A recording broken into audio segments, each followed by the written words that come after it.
الرحيم إن الحمد لله نحمده ونستعينه ونستغفره من يهده الله فلا مضل له ومن يضلل فلا هادي له وأشهد أن لا إله إلا الله وحده لا شريك له وأشهد أن سيدنا ونبينا وحبيبنا وشفيعنا وقرة أعيننا محمدا عبده ورسوله صلی اللہ تبارک و تعالی علیہ وعلی آلہ واصحابہ وازواجہ وذریتہ وبارک وسلم تسلیما کثیرا اما بعد فاعوذ باللہ من الشیطان الرجیم بسم اللہ الرحمن الرحیم من عمل صالحا من ذکر او انثى وهو مؤمن فلنحيينه حياة طيبة ولنجزينهم أجرهم بأحسن ما كانوا يعملون وقال تعالى ولو أن أهل القرى آمنوا واتقوا لفتحنا عليهم بركات من السماء والأرض ولكن كذبوا فأخذناهم بما كانوا يكسبون سبحان ربك رب العزة عما يصفون وسلام على المرسلين والحمد للہ رب العالمین اللہم صلی علی سیدنا محمد وعلی آل سیدنا محمد وبارک وسلم۔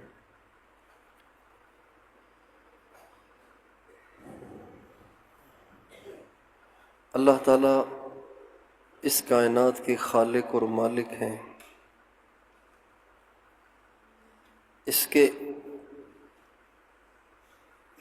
بنانے والے بھی اللہ ہیں اور اس کو ٹھیک ٹھیک چلانے والے بھی اللہ ہیں،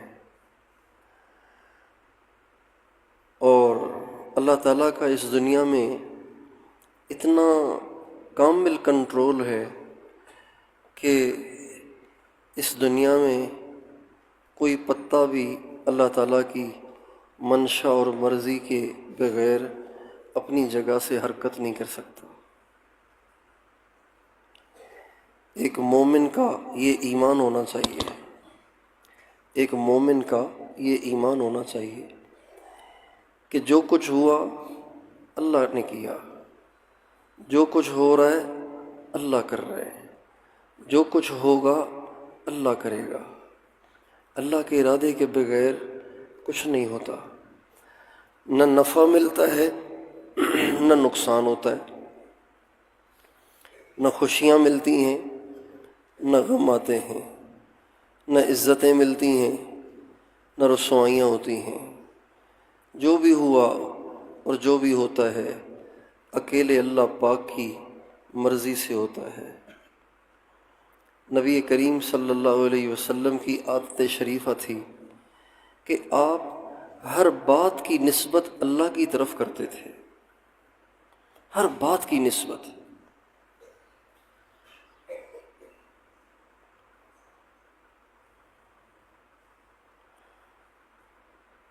کھانا کھاتے تھے تو کھانے کے بعد جو دعا مانگتے تھے وہ یہ تھی الحمد للہ الذی هو اطعمنا۔ جو عربی گرامر سمجھتے ہیں وہ سمجھتے ہیں کہ ان الفاظ میں کتنی توحید ہے۔ یہ بھی کافی تھا الحمد للہ الذی اطعمنا، تمام تعریفیں اس ذات کے لیے جس نے کھلایا۔ ہمارے نبی ایسے نہیں فرماتے تھے الحمد للہ الذی هو اطعمنا، ہوا کا مطلب ہے کہ صرف اس نے کھلایا اور اس میں کسی کا عمل دخل نہیں۔ وَأَرْوَانَا، وہی ہے جس نے مجھے سیراب کیا، میری پیاس پانی سے نہیں بجھی، میری پیاس صرف اللہ نے بجھائی۔ الحمد للہ الذی هو اشبعنا، تمام تعریفیں اس ذات کے لیے ہیں جس نے میری بھوک کو مٹایا۔ اللہ بھوک نہ مٹاتے تو ساری دیگ بھی کھا لیں تب بھی بھوک نہیں مٹے گی، ایسے ہوتا ہے۔ بنو امیہ کا ایک بادشاہ تھا، اس کا نام تھا سلیمان بن عبد الملک۔ اس کو یہ بیماری تھی کہ اس کی بھوک ختم ہی نہیں ہوتی تھی. 100 مرغیاں کھاتا تھا وہ. کتنی مرغیاں؟ 100 مرغیاں. 100 مرغیاں کھا کے پھر کہتا هل عندك شيء تطعمني یا شمردل، کچھ اور ہے؟ اس کی بھوک ختم ہی نہیں ہوتی تھی. ہمارے نبی کا ارشاد ہے کہ بے نمازی جب بے نمازی مرتا ہے اس کو ایسی پیاس ہوتی ہے، اللہ تعالیٰ اس کو ایسی پیاس دے دیتے ہیں بے نمازی کو. بے نمازی سے مراد وہ نہیں ہے کہ جو جمعہ نہیں پڑھتا. بے نمازی وہ ہے جو پڑھتا تو ہے لیکن 4 پڑھتا ہے، پڑھتا تو ہے لیکن 3 پڑھتا ہے، پڑھتا تو ہے 5 لیکن کبھی چھوڑ بھی دیتا ہے. یہ سب بے نمازی ہے.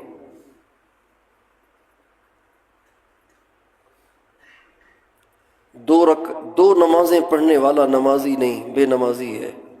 3 پڑھنے والا بھی بے نمازی ہے، 4 پڑھنے والا بھی بے نمازی ہے، اور وہ 5 پڑھنے والا بھی بے نمازی ہے جو کبھی پڑھتا ہے کبھی قضا کر دیتا ہے، وقت ٹال دیتا ہے. فجر پڑھتا ہے لیکن سورج نکلنے کے بعد، یہ بھی بے نمازی ہے.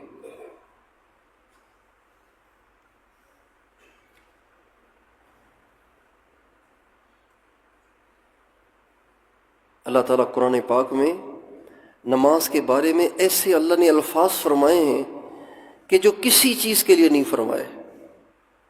اللہ تعالیٰ فرماتے ہیں والذین هم علی صلواتہم یحافظون. یہ الفاظ اللہ نے کسی چیز کے لیے نہیں فرمائے نماز کے علاوہ. کیا مطلب؟ ایمان والے وہ ہیں جو ہر وقت اپنی نمازوں پہ پہرا دیتے ہیں. محافظت کہتے ہیں پہرے کو. اپنی نمازوں پہ کیا دیتے ہیں؟ پہرا. یہ جو بنگلوں کے گیٹ پہ گارڈ کھڑے ہوتے ہیں یہ پہرے دار ہوتے ہیں. ان کو عربی میں گارڈ کو عربی میں محافظ کہتے ہیں. گارڈ انگریزی کا لفظ ہے، محافظ عربی کا لفظ ہے. ان کو گارڈ کیوں کہتے ہیں؟ اس لیے کہ یہ وہاں گن لے کے کھڑے ہوتے ہیں کہ کوئی غیر اندر نہ جائے. یہ ان کا کام ہوتا ہے. اللہ تعالیٰ فرماتے ہیں والذین هم علی صلواتہم یحافظون. ایمان والے وہ ہیں کہ جو ہر وقت ڈنڈا لے کر اور گن لے کر کھڑے ہوئے ہیں کہ کہیں نماز میں سستی نہ جائے. سستی کو دور رکھتے ہیں. اذان ہوئی پہلے نماز، اذان ہوئی پہلے نماز، اذان ہوئی سب کام چھوڑ چھاڑ پہلے نماز.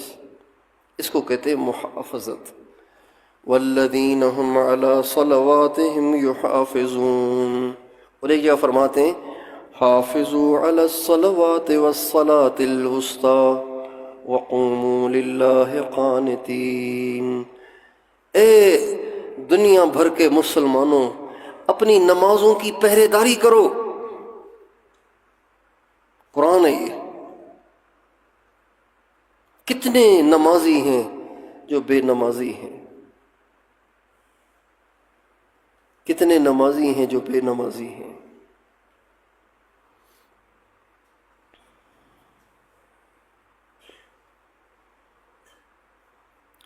یا تو پڑھتے نہیں، پڑھتے ہیں تو 5 نہیں پڑھتے، 5 پڑھتے ہیں تو وقت پہ نہیں پڑھتے، وقت پہ پڑھتے ہیں تو ساری نماز امام کے پیچھے نہیں پڑھتے، کبھی 1 رکعت، کبھی 2 رکعت، کبھی 3 رکعت.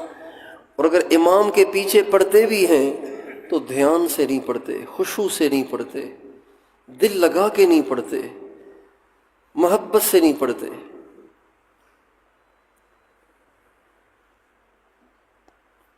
اللہ تعالیٰ فرماتے ہیں قد افلح المؤمنون الذین هم فی صلاتهم خاشعون والذین هم عن اللغو معرضون والذین هم للزکاة فاعلون.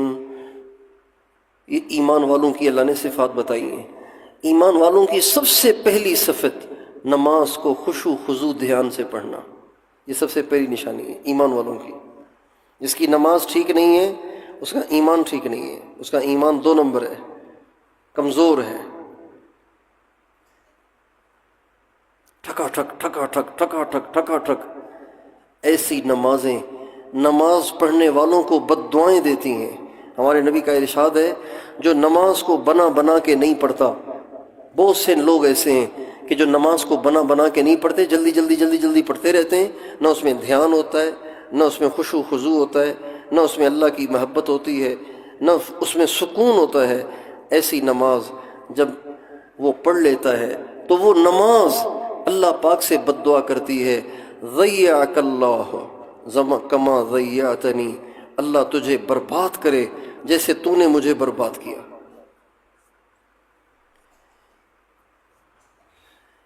اب جس کو نماز کی بد دعا لگ جائے اس کے حالات ٹھیک ہو سکتے ہیں؟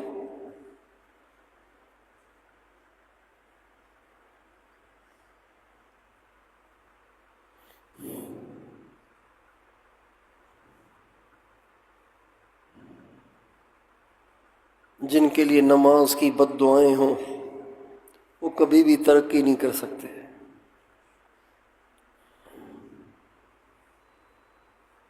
اس لیے ہمیں نماز کو بہت سکون سے پڑھنا چاہیے، نماز کو بہت مزے لے لے کے پڑھنا چاہیے، ٹھہر ٹھہر کے پڑھنا چاہیے. ایک آدمی 2 رکعت 2 منٹ میں پڑھے، ایک آدمی 2 رکعت 5 منٹ میں پڑھے. جس نے 5 منٹ میں پڑھی 2 رکعت اس کے 3 منٹ زائد لگ گئے. جس نے 2 رکعت 2 منٹ میں پڑھی اس کے 3 منٹ کم لگ گئے، اس کے 3 منٹ کم لگے. تو جو آدمی 2 رکعت کو 2 منٹ میں جس نے پڑھا جبکہ پڑھنا چاہیے تھا 5 منٹ میں، اس نے کتنے منٹ بچا لیے؟ بتائیے کتنے منٹ بچائے؟ ان 3 منٹ میں کیا کرے گا؟ کون سا کام کرے گا؟ دکاندار نماز پہ آتے ہیں، کبھی 1 رکعت چلی جاتی ہے، کبھی 2 رکعت چلی جاتی ہے، اور کبھی پہلی رکعت میں بھی شرکت کر لیتے ہیں، کبھی پہلی صف میں پڑھتے ہیں. لیکن امام کے پیچھے تو پابند ہیں، لیکن امام کے بعد جو سنتیں پڑھتے ہیں، جیسے ابھی ظہر کی ہم نے 2 سنتیں پڑھی بعد میں، تو اس میں اتنی جلدی مچاتے ہیں کہ بس جلدی جاؤں، اور گاہکوں کا میری دکان پہ رش لگا ہوا ہے. بھائی آپ 2 منٹ کی بجائے 5 منٹ لگا لیتے تو آپ کی دکان میں کوئی نقصان نہ ہوتا. نماز کو بنانے کی برکت سے اللہ تعالیٰ آپ کی روزی کو بابرکت بنا دیتا.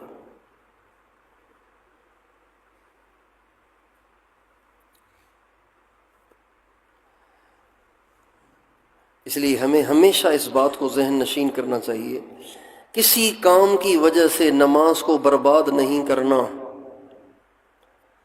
ورنہ وہ کام بھی برباد ہو جائے گا. جب نماز برباد ہوگی تو وہ بھی برباد ہو جائے گا. ہمیں زندگی میں اس کا 20 دفعہ نہیں، سینکڑوں دفعہ نہیں، ہزاروں دفعہ تجربہ ہوا ہوگا کہ جس کام کی وجہ سے ہم نے نماز جلدی پڑھ لی وہ کام نہیں ہوا اور نماز بھی خراب ہو گئی. جلدی جلدی جلدی پڑھی تاکہ وہ کام ہو جائے، تو نماز تو جلدی پڑھ کے خراب کر دی اور وہ کام ہو ہی نہیں. اور ہمیشہ یہ ہوا کہ جب جماعت کو ہم نے مزے لے لے کے ٹھہر ٹھہر کے پڑھا تو چاہے 5-10 منٹ تاخیر بھی ہو گئی، لیکن اللہ تعالیٰ نے نماز کو بنانے کی برکت سے اس کام کو بھی بنا دیا. اس لیے کہ بگڑی ہوئی نماز بد دعائیں دیتی ہے اور بنی ہوئی نماز دعائیں دیتی ہے. جب ہم نماز کی بد دعائیں لے کے کسی کام کی طرف جائیں گے تو ہمارے کام کیسے بنیں گے؟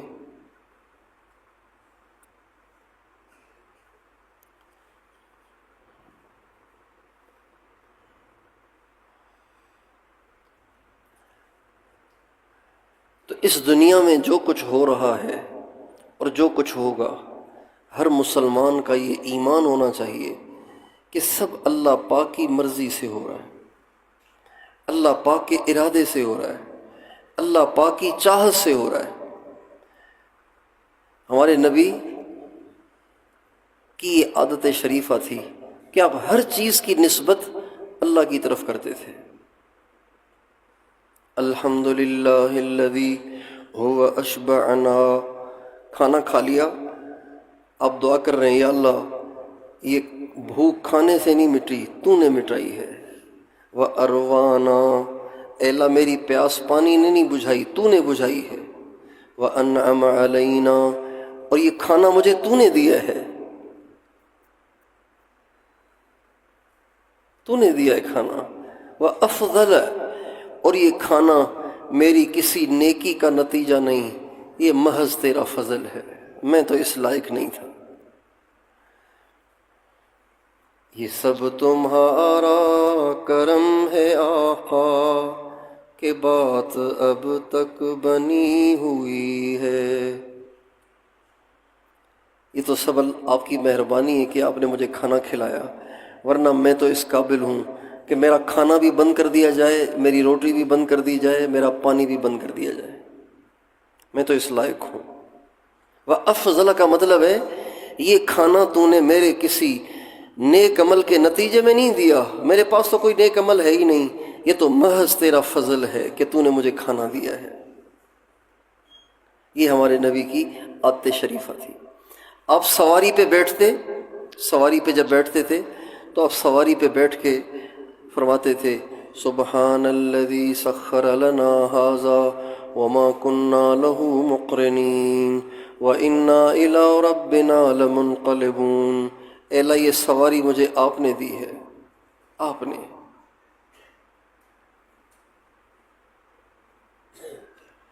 جب سورج نکلتا تھا، صبح کو سورج نکلتا تھا، آپ سورج کو نکلتا دیکھتے تھے تو آپ دعا کرتے تھے الحمدللہ الذی اقالنا یومنا ھذا ولم یہلکنا بذنوبنا۔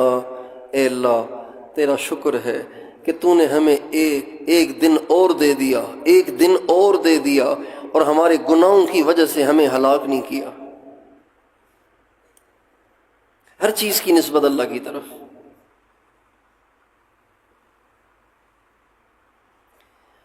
آپ کوئی دعا کرتے اور وہ دعا قبول ہوتی تھی تو آپ یہ نہیں کہتے تھے ہماری دعا قبول ہو گئی، آپ ایسے نہیں کہتے تھے، آپ کہتے تھے الحمدللہ الذی بنعمتہ تتم الصالحات۔ اے اللہ تیرا شکر ہے، تیری نعمت سے میری دعا قبول ہوئی ہے، تیرے فضل سے۔ میری دعا اس قابل نہیں تھی کہ قبول ہو، تو نے اپنی رحمت سے اسے قبول کیا ہے۔ جب آپ نیند سے اٹھتے تھے تو آپ اللہ سے دعا کرتے تھے الحمدللہ الذی احیانا بعدما اماتنا والیہ النشور۔ اے اللہ تو نے مجھے جگایا ہے، میں نہیں جاگ سکتا تھا، تو نے مجھے جگایا ہے، میں تو مر گیا تھا، تو نے مجھے دوبارہ زندگی دی ہے۔ ہر چیز کی نسبت اللہ کی طرف، ہر چیز کی نسبت اللہ کی طرف۔ یہ ایک مومن کا وصف ہونا چاہیے، ایک مومن کا نظریہ ہونا چاہیے، ایک مومن کی سوچ ہونی چاہیے کہ جو بھی ہوا اللہ پاک کے ارادے سے اور اس کی مرضی سے ہوا۔ ہمارے اوپر ہماری عادت پتہ ہے کیا ہے؟ ہماری عادت یہ ہے کہ کوئی خوشی آئے تو کہتے ہیں میں نے یوں کیا نا اس لیے یوں ہوا ہے۔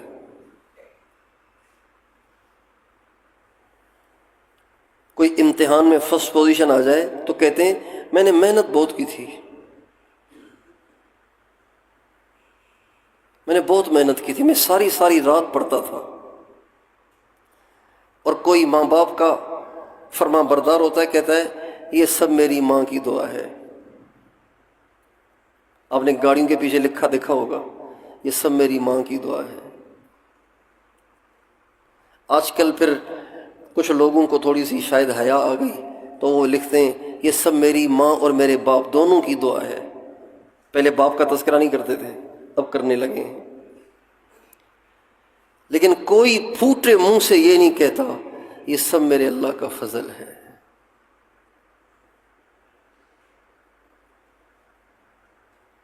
ماں نے دعا مانگی اللہ قبول ہی نہ کرتا تو، باپ نے دعا مانگی اللہ قبول ہی نہ کرتا تو۔ سلیمان علیہ السلام کو اللہ پاک نے بڑی عجیب بادشاہت دی تھی، کسی کو بھی ایسی بادشاہت نہیں ملی۔ ایک دفعہ سلیمان علیہ السلام کا دربار سجا ہوا تھا، تو انہوں نے دیکھا کہ ایک پرندہ ان کے دربار میں بیٹھتا تھا، اس کا نام تھا ہدہد۔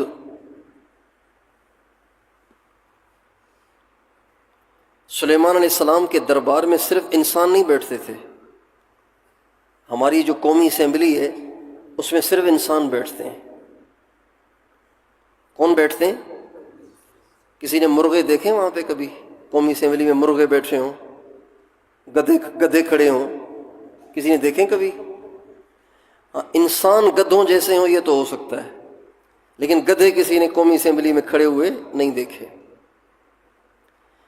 حضرت سلیمان علیہ السلام کے دربار میں سب ہوتے تھے، انسان بھی ہوتے تھے، جنات بھی ہوتے تھے، پرندے بھی ہوتے تھے، سب ہوتے تھے۔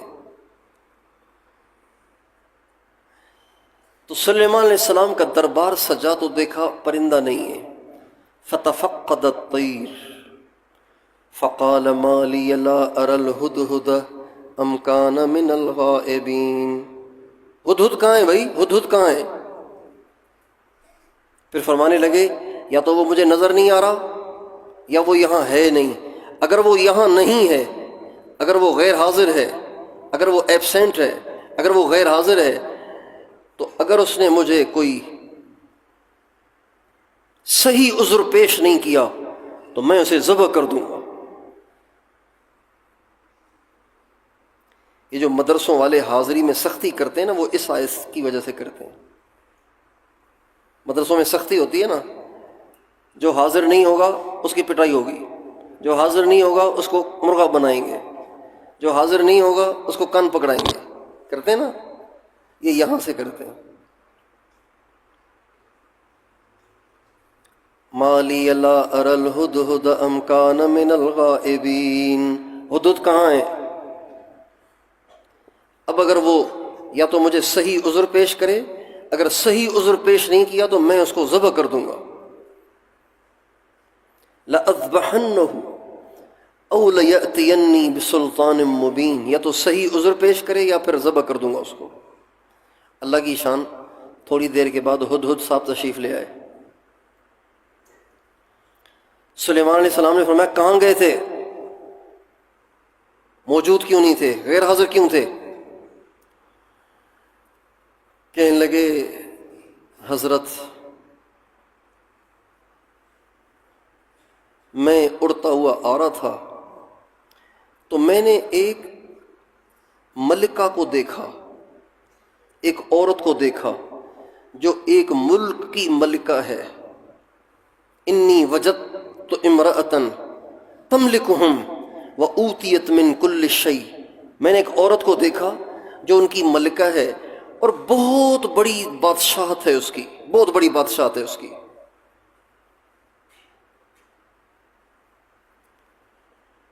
تو سلیمان علیہ السلام نے کہا اچھا ٹھیک ہے، تو ایسے کرو، اب تم میرا یہ خط لے کر جاؤ، میرا یہ خط لے کر جاؤ۔ وَإِنَّهُ بِسْمِ اللَّهِ الرَّحْمَنِ الرَّحِيمِ وَإِنَّهُ مِن سُلَيْمَانَ وَإِنَّهُ بِسْمِ اللَّهِ الرَّحْمَنِ الرَّحِيمِ۔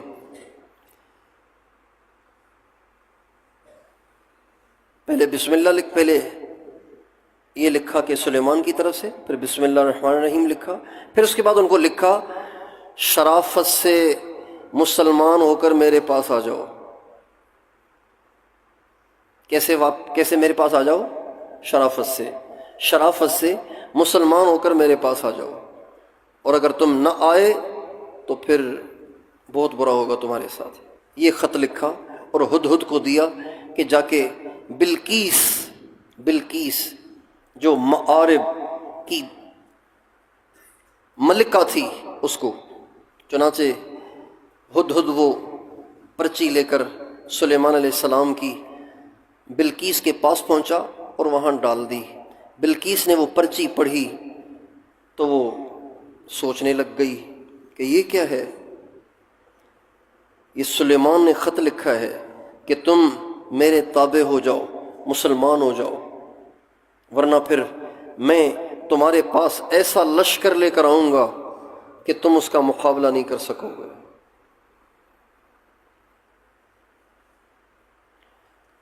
تو بلقیس نے اپنے، اس کا بھی دربار تھا، اس نے اپنے دربار والوں سے کہا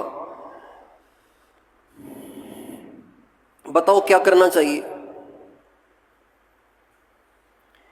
تو دربار والوں نے کہا نحن اولو قوت و اولو بأس شدید، اے ہماری ملکہ صاحبہ، ہم کمزور لوگ نہیں ہیں، اولو قوت، ہم بڑے طاقتور لوگ ہیں، و اولو بأس شدید، اور ہمیں جنگ کرنا بھی بہت اچھی آتی ہے، لڑنا بھی بہت اچھا آتا ہے، والامر الیک، لیکن کریں گے وہ جو آپ فرمائیں، کریں گے وہ جو کہ بتائیے آپ فرمائیں گی۔ علماء کہتے ہیں جو جماعت اپنی رائے دے کر پھر اس کے بعد اپنے آپ کو امیر کے حوالے کر دے، وہ جماعت کبھی گمراہ نہیں ہوگی۔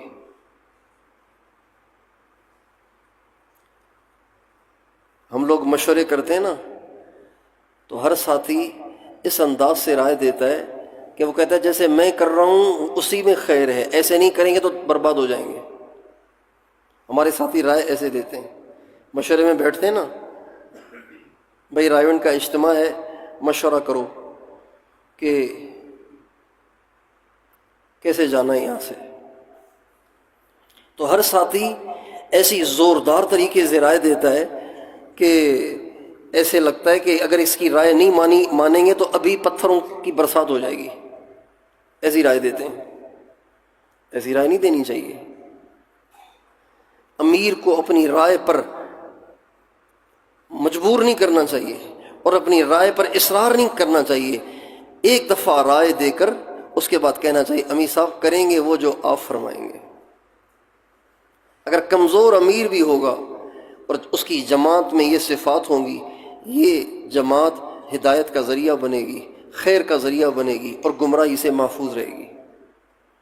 چنانچہ اہل معارف بڑے سمجھدار لوگ تھے، کہنے لگے، یہ نہیں کہا آپ عورت ہیں آپ کو کیا پتا، ہم مردوں سے پوچھیں کہ کیا کرنا چاہیے، یہ نہیں کہا، بلکہ کہنے لگے نحن اولو قوت و اولو بأس شدید والامر الیک فانظری ماذا تأمرین، ہم آپ کے حوالے ہیں، آپ سوچ سمجھ کے ہمارے لیے فیصلہ کریں، جو آپ کہیں گی نا ہم وہی کریں گے، لیکن اتنی بات ضرور ہے کہ ہم اللہ کا شکر ہے کمزور بھی نہیں ہیں اور ہمیں لڑنا بھی خوب آتا ہے۔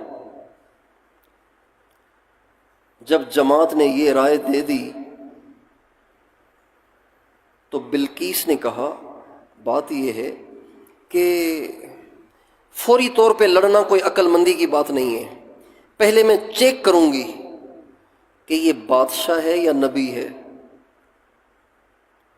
اگر یہ ہے بادشاہ تو پھر تو ان سے لڑائی لڑنا مشکل نہیں ہے، ہم بھی بادشاہ ہیں، لڑ لیں گے ان سے، کیا ہو رہا ہے اس کو؟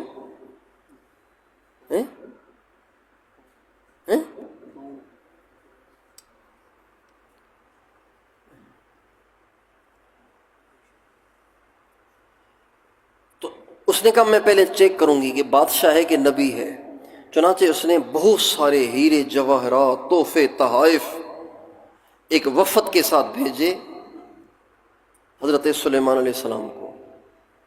جب سلیمان علیہ السلام کے پاس بلقیس کے ہیرے جواہرات، سونا چاندی اور تحفے تحائف عالی شان قسم کے پہنچے، سلیمان علیہ السلام سمجھ گئے کہ مال دے کر مجھے مائل کرنا چاہتی ہے۔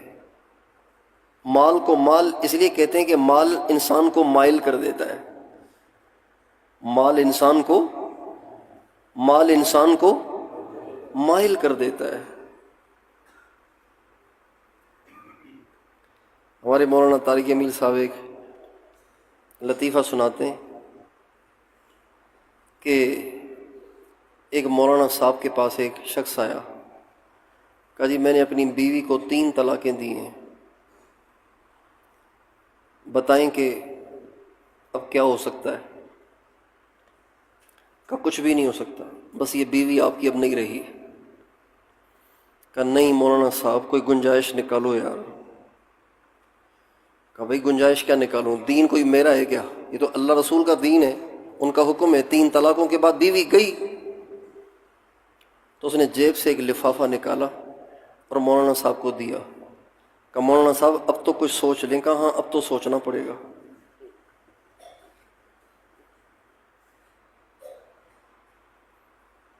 چنانچہ مولانا صاحب نے پوچھا کہ بھئی آپ نے جو طلاق کہا ہے نا، طلاق، وہ قاف کے ساتھ کہا ہے یا کاف کے ساتھ کہا ہے؟ طلاق کہا ہے یا طلاق کہا ہے؟ اب اس دیہاتی کو کیا پتا قاف اور کاف کیا ہوتا ہے؟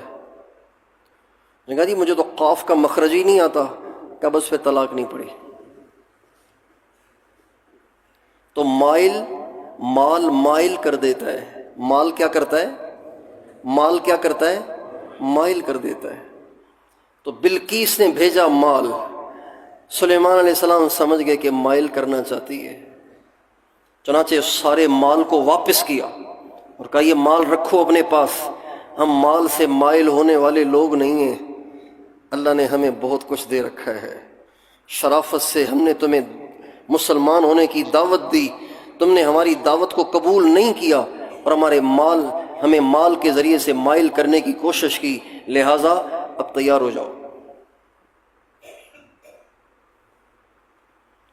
مال واپس بھیج دیا۔ بلقیس کو جب پتا چلا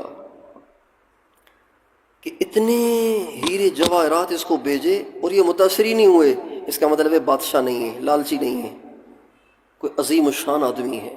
چنانچہ بلقیس نے کہا کہ ٹھیک ہے پھر ہم ان کے پاس چلے جاتے ہیں۔ چنانچہ بلقیس چلی حضرت سلیمان کی طرف علیہ السلام کی طرف۔ ہدہد نے آ کے ساری کہانی سنا دی کہ جی بلقیس آ رہی ہے آپ کے پاس۔ سلیمان علیہ السلام کا دربار سجا ہوا تھا۔ سلیمان علیہ السلام نے فرمایا تم میں سے کون ایسا ہے کہ جو بلقیس کا تخت میرے پاس اٹھا کے لے آئے؟ بلقیس کا جو تخت تھا وہ بہت بڑی بلا تھا، آج کل کے کنٹینر بھی اس کو نہیں اٹھا سکتے، بڑے بڑے ٹرالے بھی اس کو نہیں اٹھا سکتے، اتنا بڑا تخت تھا۔ سلیمان علیہ السلام فرمانے لگے من یاتینی بعرشہا قبل ان یاتونی مسلمین، بلقیس کے مجھ تک پہنچنے سے پہلے اس کا تخت وہاں سے اٹھا کے یہاں کون لائے گا؟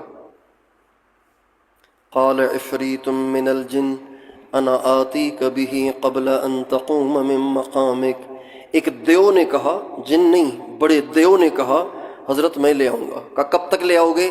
کہا مجلس کے برخاست ہونے سے پہلے لے آؤں گا۔ فرمایا نہیں دیر ہے، اسے جلدی کون لائے گا؟ وقال الذي عنده علم من الكتاب انا آتيك به قبل ان يرتد اليك طرفك، ایک اللہ والا بھی بیٹھا ہوا تھا۔ کون بیٹھا ہوا تھا؟ الذي عنده علم من الكتاب، عالم بھی تھا اللہ والا بھی تھا۔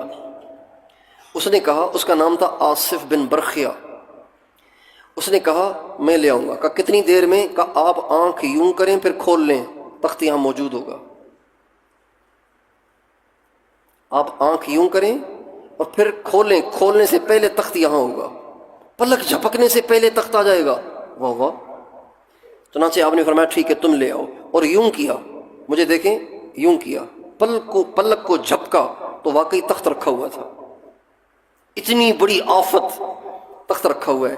جب وہ تخت آیا نا، اب آپ مجھے دیکھیں، جب وہ تخت آیا تو سلیمان علیہ السلام نے یہ نہیں کہا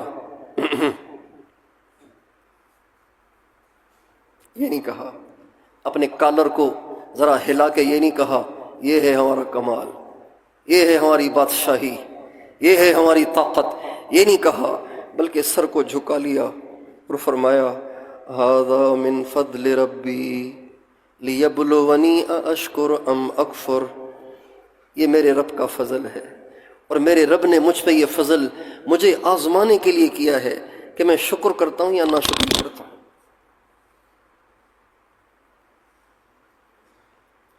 ھذا من فضل ربی، آپ نے دیکھا ہوگا نا بڑے بڑے جو بڑے خوبصورت گھر ہوتے ہیں اس کے اوپر لکھا ہوتا ہے ھذا من فضل ربی، یہ یہاں سے ہے۔ سلیمان علیہ السلام نے یہ نہیں کہا دیکھا کتنی دیر میں آ گیا، یہ نہیں کہا، ھذا من فضل ربی، یہ میرے رب کا فضل ہے۔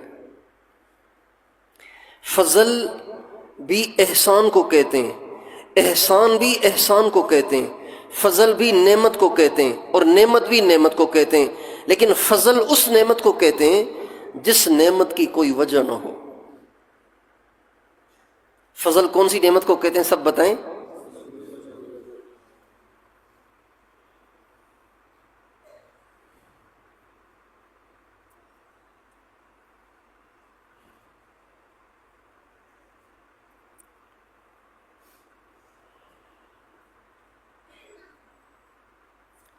فضل اس نعمت کو کہتے ہیں جس کی کوئی وجہ نہیں۔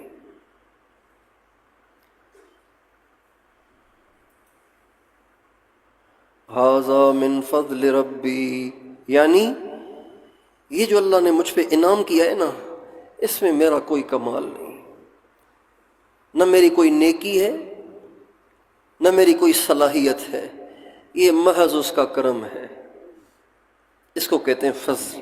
فضل ھذا من فضل ربی لیبلونی ااشکر ام اکفر ومن شکر فإنما یشکر لنفسہ ومن کفر فإن اللہ غنی عن العالمین۔ اللہ تعالیٰ چیک کرتا ہے، تو ایک مومن کا نظریہ ہونا چاہیے کہ جو بھی ہے اللہ کی طرف سے۔ کوئی اچھا کام ہو گیا تو یہ نہیں کہ میں نے یوں کر لیا، نہیں، تیرا فضل ہے۔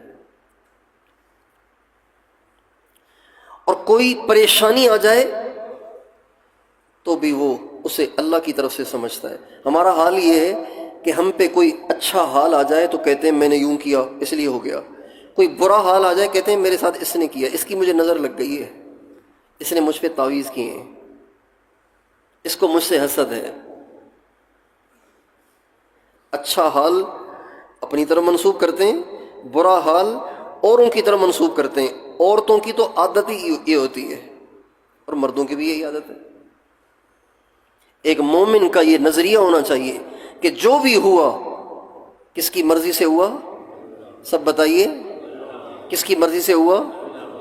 اللہ تعالیٰ فرماتے ہیں للہ الامر من قبل ومن بعد لہ ما فی السماوات وما فی الارض وما بینہما وما تحت الثری قل اللہم مالک الملک تؤتی الملک من تشاء وتنزع الملک ممن تشاء وتعز من تشاء وتذل من تشاء بیدک الخیر انک علی کل شیء قدیر یولج اللیل فی النہار ویولج النہار فی اللیل ویخرج الحی من المیت ویخرج المیت من الحی ویحیی الارض بعد موتها وکذالک تخرجون۔ سب اللہ کرتا ہے۔ اللہ لا الہ الا ہو لہ الاسماء الحسنی، اللہ لا الہ الا ہو الحی القیوم لا تأخذہ سنۃ ولا نوم لہ ما فی السماوات وما فی الارض من ذا الذی یشفع عنده الا بإذنہ یعلم ما بین ایدیہم وما خلفہم ولا یحیطون بشیء من علمہ الا بما شاء وما تشاءون الا ان یشاء اللہ رب العالمین۔ یہب لمن یشاء اناثا ویہب لمن یشاء الذکور او یزوجہم ذکرانا واناثا ویجعل من یشاء عقیما ولا تقولن لشیء انی فاعل ذلک غدا الا ان یشاء اللہ ان ساری آیتوں میں اللہ تعالیٰ یہ سمجھا رہے ہیں کہ جو تم چاہو گے وہ نہیں ہوگا، جو اللہ چاہے گا وہ ہوگا۔ جو کون چاہے گا؟ کون چاہے گا؟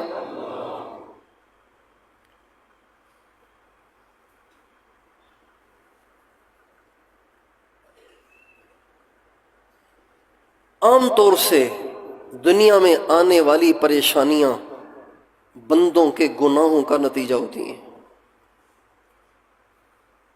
عام طور سے آنے والی پریشانیاں جو اللہ بھیجتا ہے بندوں کے گناہوں کی وجہ سے۔ اس لیے سب سے زیادہ انسان کی زندگی کو خراب کرنے والی چیز، سب سے زیادہ انسان کو برباد کرنے والی چیز، سب سے زیادہ انسان کو بے سکون کرنے والی چیز، سب سے زیادہ انسان کو بے قیمت اور ذلیل کر دینے والی چیز وہ گناہ ہے۔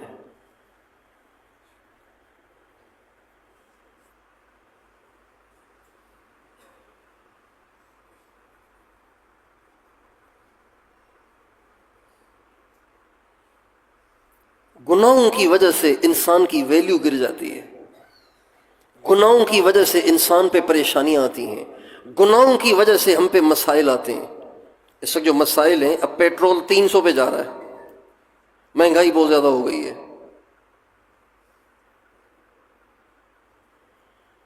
اور بجلی پہ کتنے ٹیکس لگ گئے ہیں۔ اف، مہینہ ختم ہونے لگتا ہے تو ٹینشن شروع ہو جاتی ہے، اللہ خیر کرے پتہ نہیں کیا ہوگا۔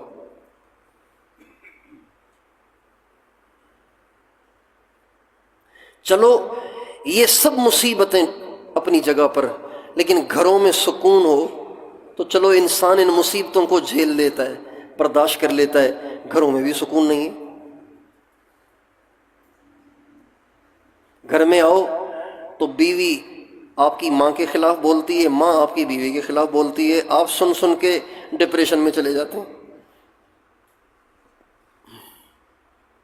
گھروں میں بھی سکون نہیں ہے، اور اگر ساس بہو والا چکر ہی نہیں ہے تو آپ کے بچوں نے ناک میں دم کیا ہوا ہے، ایک بچہ یوں کر رہا ہے، ایک بچہ یوں کر رہا ہے، ایک بچہ یوں کر رہا ہے، ماں بیچاری پاگل ہو رہی ہے۔ جب شام کو مرد تھکا تھکایا پہنچتا ہے تو اپنی ساری ٹینشن اپنے خاوند میں ٹرانسفر کرتی ہے۔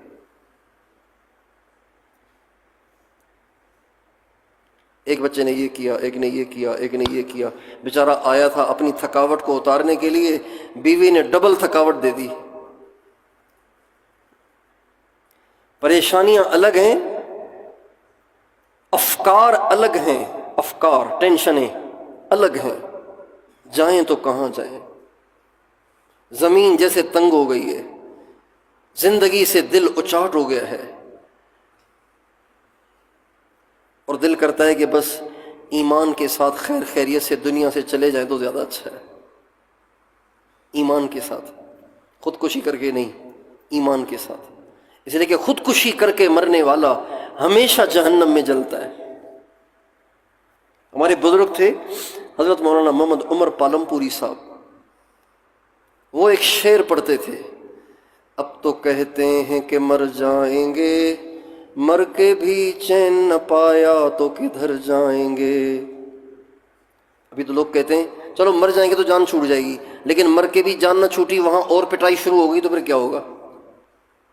جو لوگ خودکشیاں کرتے ہیں دنیا کے دکھوں سے جان چھڑانے کے لیے، اپنی جان کو اپنے ہاتھوں سے گنواتے ہیں، یہ چھوٹی پریشانی چھوڑ کر اپنے لیے ہمیشہ ہمیشہ کی پریشانی ڈالتے ہیں اپنے اوپر، چھوٹی پریشانی سے بھاگتے ہیں اور ہمیشہ ہمیشہ کے لیے جہنم کماتے ہیں۔ خودکشی کرنے والا ہمیشہ جہنم میں جلے گا کافر کی طرح سے، ہمارے نبی کا ارشاد ہے۔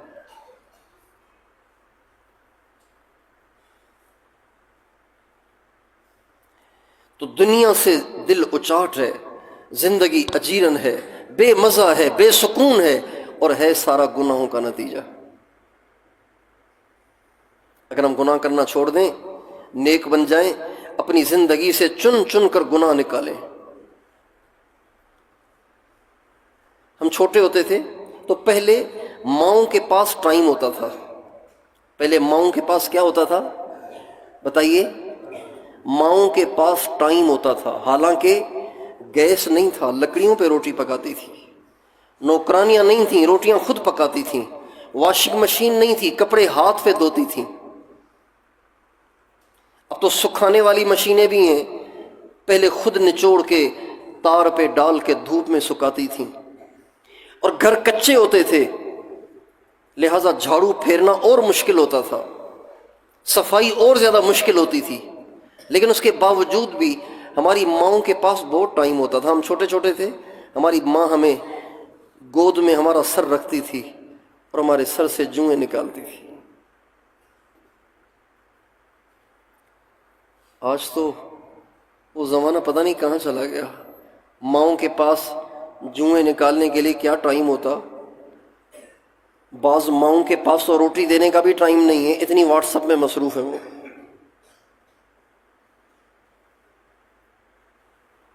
روٹی بھی اپنی بیٹی سے کہتی ہے بیٹی بھائی کو روٹی دو، نوکرانی سے کہتی ہیں ماسی فلاں کو روٹی دو۔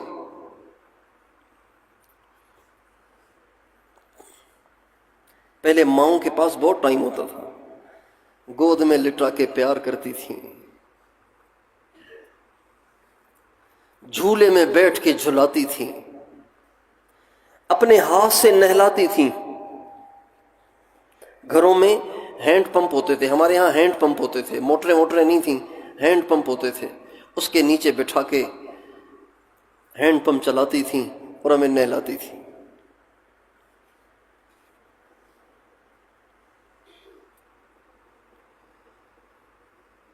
ہم رات کو سوتے نہیں تھے تو ہماری قمیض اتار کے ہمارے جسم پہ یوں ہاتھ پھیرتی تھی، یوں تو مزہ آتا تھا، تو نیند آ جاتی تھی۔ اب اتنا ٹائم ہے ماؤں کے پاس؟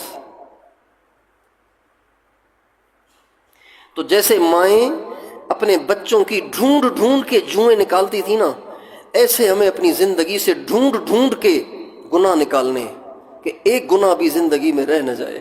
اس لیے کہ گناہ ہوگا تو پریشانی ہوگی، گناہ ہوگا تو مسائل ہوں گے، گناہ ہوگا تو پریشانیاں ہوں گی، خلاف سنت ہوگا تو مسائل آئیں گے، پریشانیاں آئیں گی، تکلیفیں آئیں گی، دعاؤں کی قبولیت میں رکاوٹیں آئیں گی۔ لیکن اگر ساری زندگی کو ہم گناہوں سے صاف کر لیں، جو ہو گئے اس سے توبہ طائب ہو جائیں اور ہمیشہ کے لیے گناہ نہ کرنے کا عزم کریں، اور اگر کبھی ہو جائے تو فوراً رو دو کے توبہ طائب ہو کے اللہ سے معاف کرا لیں، تو پھر زندگی بڑی اچھی ہے، مزیدار ہے۔ تو میں بھی نیت کرتا ہوں، آپ بھی نیت کریں، آج کے بعد ہم کوئی گناہ نہیں کریں گے، بچیں گے گناہوں سے۔ اور علماء کرام سے پوچھیں کہ گناہ کیا کیا چیزیں ہیں، کیا کیا چیزیں گناہ ہیں، یہ علماء سے پوچھیں۔ ایک تو ہے زنا، سارے سمجھتے ہیں گناہ ہے۔ ایک ہے شراب پینا، سارے سمجھتے ہیں گناہ ہے۔ ایک ہے جھوٹ بولنا، بہت سے لوگ سمجھتے ہیں گناہ ہے، لیکن بہت سے گناہ ایسے ہیں جو ہیں گناہ، ہم سمجھتے ہی نہیں ان کو گناہ۔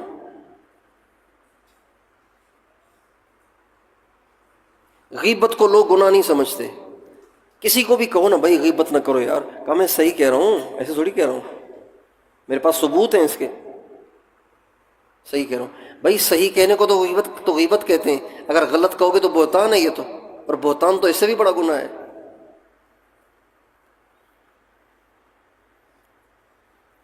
تو اس لیے علماء کرام سے، مفتیان کرام سے پوچھیں کہ گناہ کیا ہے اور اس سے بچیں۔ آپ ڈاکٹروں سے علاج کراتے ہیں اور حکیموں سے علاج کراتے ہیں، جب وہ آپ کو دوائی لکھ کے دیتا ہے تو آپ حکیم صاحب سے پوچھتے ہیں حکیم صاحب پھر پرہیز کس کس چیز سے، تو وہ آپ کو 3-4 چیزیں لکھ کر دیتا ہے کہ آپ کو اس سے پرہیز ہے۔ تو یہ ہم علماء کرام سے، مفتیان کرام سے پوچھیں کہ جی پرہیز کس چیز کا کرنا ہے، کس چیز سے بچنا ہے، تو علماء کرام نے اس بارے میں بڑی محنتیں کی ہوئی ہیں، وہ ساری لسٹیں بنائی ہوئی ہیں کہ کیا کیا چیزیں گناہ ہیں جن سے ہمیں بچنا ہے، جن کی وجہ سے اللہ پاک کی طرف سے مصیبتیں اور پریشانیاں آتی ہیں۔ اگر آپ کی سمجھ کے مطابق آپ نے اپنی زندگی سے گناہ نکال لیے ہیں لیکن مصیبتیں بھی ختم نہیں ہوئیں، تو سمجھ جائیں کہ ابھی بھی کوئی مسئلہ ہے، ابھی بھی آپ کوئی گناہ کر رہے ہیں جس گناہ کا آپ کو پتہ نہیں ہے۔ ایک گھر میں چوہے ہیں، ایک گھر میں کیا ہیں؟ چوہے ہیں. چونکہ عورتیں بھی سن رہی ہیں اس لیے ایسی بات کر رہا ہوں جو ان کو بھی سمجھ میں آئے. ایک گھر میں چوہے ہیں، کپڑے کتر جاتے ہیں، کپڑے کھا جاتے ہیں، کپڑوں میں سوراخ کر دیتے ہیں. کپڑوں میں آئل کی جو بوتل ہے، تیل کی جو بوتل ہے، اس میں سوراخ کر دیتے ہیں، تیل سارا بہہ جاتا ہے. اب عورت نے سوچا کہ چوہے زیادہ ہو گئے، لہٰذا یہاں پہ چوہے کو پکڑنے کا، مارنے کا انتظام کرنا چاہیے. چنانچہ عورت نے ایک کڑکی لگائی، اس میں تھوڑا سا کیلا ڈال دیا اور رکھ دیا اس کو چارپائی کے نیچے. آدھی رات کو ٹھڑاک کی آواز آئی، ٹھڑاک. عورت سمجھ گئی کہ چوہا پکڑا گیا. صبح ہوئی، بچے سے کہا اس چوہے کو باہر چھوڑاؤ. اگلے دن پھر ٹھڑاک، پتہ چلا کہ چوہا پکڑا گیا، اس کو بھی چھوڑاؤ. اگلے دن پھر ٹھڑاک، چوہا پکڑا گیا، اس کو بھی چھوڑاؤ. اب 3 چوہے پکڑے گئے. عورت مطمئن ہو گئی کہ الحمدللہ ہمارے گھر میں بظاہر نظر تو 3 ہی چوہے آتے تھے، الحمدللہ تینوں چوہے پکڑے گئے. اب ہمارے کپڑوں کو کوئی نہیں کترے گا، ہمارے کپڑے کوئی خراب نہیں کرے گا، کپڑوں میں سوراخ نہیں کرے گا. لیکن اللہ کی شان کہ پھر دیکھا کہ پھر کپڑوں میں سوراخ ہے. تو یہ عورت کیا سمجھے گی؟ یہ عورت کیا سمجھے گی بتائیے؟ اس کا مطلب ہے ابھی چوہے ختم نہیں ہوئے، ابھی بھی کچھ ہیں جو کپڑوں کو کتر رہے ہیں. بس یہ بات ہے. اگر سارے گناہوں سے توبہ تائب ہو جائے لیکن پریشانی کھڑی ہے، بے چینی کھڑی ہوئی ہے، بے سکونی کھڑی ہوئی ہے، سمجھ جائیں آپ کی تحقیق میں کمی ہے، ابھی گناہ باقی ہیں جو آپ سے نہیں چھوٹے. جب وہ بھی چھوٹیں گے اللہ پاک سارے مسئلے حل کر دے گا. اور یہ میں کہاں سے کہہ رہا ہوں؟ یہ قرآن سے عرض کر رہا ہوں. اللہ تعالیٰ فرماتے ہیں من عمل صالحا من ذکر او انثى وهو مؤمن فلنحيينه حیاتا طیبہ. اللہ تعالیٰ فرماتے ہیں جو مرد، جو عورت برے کام، گناہ چھوڑ دے گا اور نیک کام کرے گا، اللہ تعالیٰ فرماتے ہیں میں ضرور اس کو اچھی زندگی دوں گا، میں ضرور اس کو اچھی زندگی دوں گا، میں ضرور اس کو اچھی زندگی دوں گا. 3 دفعہ کہا ہے اللہ نے،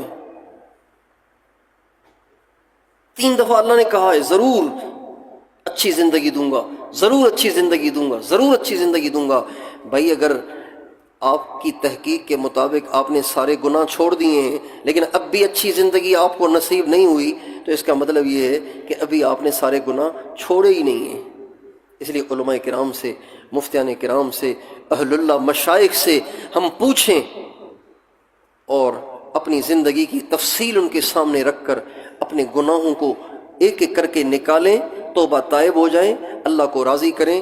اللہ تعالیٰ دنیا بھی اچھی کرے گا، آخرت بھی اچھی کرے گا. آپ تیار ہیں؟ سارے گناہ چھوڑیں گے نا انشاءاللہ؟ اللہ تعالیٰ ہمیں گناہوں سے نفرت عطا فرمائے. وآخر دعوانا ان الحمد للہ رب العالمین.